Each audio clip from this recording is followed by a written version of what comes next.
Hello everyone, this is Bushra Khan. Welcome to RNN live. मैं आज आपके साथ दो ब्रेकिंग न्यूज़ शेयर करूंगी। एक तो एंटरटेनमेंट इंडस्ट्री के हवाले से है और दूसरी जनाब एक क्राइम सीरीज है जो शेयर करूंगी ताकि आप भी बताइए, फीडबैक दें, कमेंट सेक्शन में ज़रूर बताइए कि क्या ये वाकई सच है या नहीं, क्योंकि हम तो सिर्फ एनालिसिस लेकर आ रहे हैं।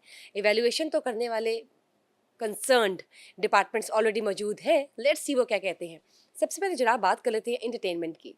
आपने देखा पाकिस्तान और इंडिया के दरमियान जो जंग चल रही थी, जो कशीदगी चल रही थी, जंग बंदी हो गई, मामला तय पा गए, चीज़ें स्मूथ है, चीज़ें रूटीन के मुताबिक दोबारा से अपने अपने कंट्रीज़ में नॉर्मलाइज हो चुकी है। लेकिन जो चीज़ें अफेक्ट हुई है, मैं बात करूँगी इंटरटेनमेंट इंडस्ट्री बहुत बुरी तरीके से अफेक्ट हुई है। बहुत से रोज़गार जो महकमे हैं, जो लोग इसका फ़ायदा उठाते हैं, जिनकी रिज़्क रोज़ी इससे कंसर्न्ड होती है, कनेक्टेड होती है, अटैच्ड होती है, वो अफेक्ट हुई है। लेकिन मैं ये जानना चाहूँगी और मैं आपको बताना भी चाहूँगी कि नाज़रीन, जंग बंदी के बाद आर्टिस्ट बहुत बुरी तरह मुतासर हुए। हालांकि ये कहा जाता है कि आर्टिस्ट की कोई बाउंड्री नहीं है, लेकिन जो फिल्म्स ऑलरेडी चल रही थी, अंडर प्रोसेस थी, जो ऑलरेडी बहुत से प्रोजेक्ट्स थे, शोज़ थे, प्रमोटर्स लेके चल रहे थे उनको एज अ मीडिएटर, इस जानब के आर्टिस्ट, उस जानब के आर्टिस्ट, एक अच्छा कनेक्शन चल रहा था, वो कहीं ना कहीं मुतासर हो गया, पीछे चला गया है। मुझे लगता है कि शायद हम लोग 10 साल और पीछे चले गए हैं इंटरटेनमेंट इंडस्ट्री के हवाले से, क्योंकि चीज़ें दोबारा से वहीं पर जाके फॉल कर गई हैं जहाँ से निकाल कर हम 2025 तक बहुत मुश्किल से पहुँचे थे।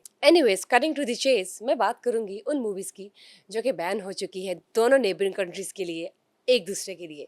लेकिन ओवरसीज़ की जब बात करते हैं, यूके की जब बात करते हैं, तो जनाब जो पंजाबी एक्टर हैं दिलजीत दोसांझ, उनकी एक मूवी आ रही थी जो कि फरवरी में प्रोडक्शन हो चुकी थी उसकी ऑलरेडी, हमारी पाकिस्तानी आर्टिस्ट हानिया आमिर के साथ। सुनने में तो आ रहा था कि वो मूवी भी बैन हो चुकी है, उसकी प्रोडक्शन बेशक हो गई थी लेकिन वो मूवी नहीं चलने वाली थी। लेकिन अब खबरें कुछ ऐसी है कि शायद वो मूवी जो है 27 जुलाई को रिलीज होने जा रही है। कुड भी 26 और 27, correct me if I am wrong. लेकिन अब मुश्किलात कुछ ऐसी आ गई हैं कि लोगों ने बैकलैश करना शुरू कर दिया है दिलजीत दोसांझ के इस आइडिया को।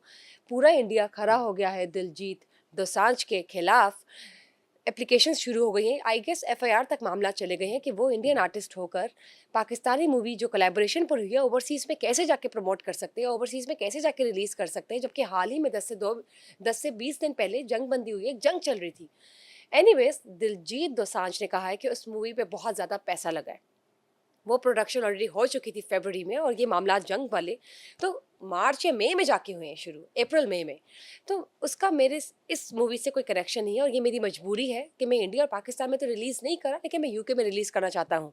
ये उनका स्टांस है, ये उनका एक रिजिड स्टांस है जिससे वो पीछे नहीं हट रहे। और ये मूवी मामूल के मुताबिक 27 जुलाई को शायद रिलीज़ होने जा रही है यूके में। लेकिन रिपोर्ट्स के मुताबिक हो सकता है कि चीज़ें अनसर्टन हो जाए, ट्विस्ट आ जाए लास्ट मोमेंट पे। ये शायद बहुत ज़्यादा प्रेशर की वजह से इंडियन मीडिया, इंडियन इंडस्ट्री, जो इंडियन सिटीजन्स हैं वो बहुत ज़्यादा प्रेशर दे रहे हैं। हो सकता है कि यूके में ये मूवी रिलीज़ होते होते रह जाए, हो सकता है हो जाए। एनीवेज, ये अपडेट्स आपके साथ शेयर करेंगे, लेकिन मैं दूसरी जानब जाना चाहूँगी जो कि एक सोबर न्यूज़ है, क्राइम सीरीज़ के हवाले से है। कराची के इलाके फेज़ 5 में एक घर में एक मुलाजमा 13 साल से काम कर रही थी। उस मुलाजमा ने तकरीबन 13 साल के दरमियान 13 साल तक की मुद्दत में 5 करोड़ उस घर से छुपके से थोड़े थोड़े करके चुराना शुरू किए और अपनी मलकियत में फ्लैट्स, अपार्टमेंट्स, गाड़ियाँ, घर, 2 प्लॉट्स बना लिए। ये सारी रिपोर्ट मैं आपको बता रही हूँ जो लिखी हुई एफआईआर में आई है। लेकिन इसमें कितनी हकीकत है, इसमें कितनी हकीकत नहीं है, ये तो बाद में एनालिसिस होगा, इवैल्यूएशन होगी, इन्वेस्टिगेशन अभी जारी है, वो बताएगी। लेकिन सवाल यहाँ पे ये उठता है कि वो घर में 5 करोड़ कर रहे थे, और चोर अगर चोरी करे तो वो अक्सर इतने बंडल में से इतने निकालता है और इतने छोड़ देता है ताकि बात रह भी जाए और बात ना भी रहे। तो ये 13 साल की मुद्दत में 5 करोड़ जो चोरी हो रहे थे, 5 करोड़ है, 5 लाख नहीं है, चले 5 लाख अगर ओझल हो जाए इतने बंडल से तो वो उसकी समझ आती है। 5 करोड़ का मालूम ना हुआ 13 साल तक, हाउ इज इट पॉसिबल? और अगर इस 5 करोड़ की ही पैसों से वो जो मुलाजमा है, ना she is a rich woman, so how come वो उसी घर में मुलाजमत करी, जबकि उसको तो ज़रूरत ही नहीं है मेरे ख्याल से। दूसरी बात, 5 करोड़ घर में क्या कर रहे थे? और अगर तो ये 5 करोड़ एक मुलाजमा चोरी कर सकती है तो 5 करोड़ से ज़्यादा की मेरे ख्याल से पैसे भी हो सकते हैं वहाँ पर। और सवाल ये भी उठता है कि उस घर के मालिकों को ये मालूम क्यों नहीं हुआ कि 5 करोड़ जा रहे थे, वहाँ पे कोई चेक एंड बैलेंस नहीं था? How is that possible? Anyways, यहाँ पे बहुत सी बातें हैं, बहुत से सवालात हैं, सवालात के अंदर भी सवालात हैं।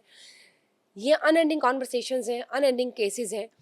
लेकिन असल बात, मुद्दे पे मैं वापस आना चाहूँगी कि इन्वेस्टिगेशन के बाद ही हम बता सकते हैं आपको कि असल मुजरिम कौन है और ये वाक़या जो पेश आया वाक़ई सच है या नहीं।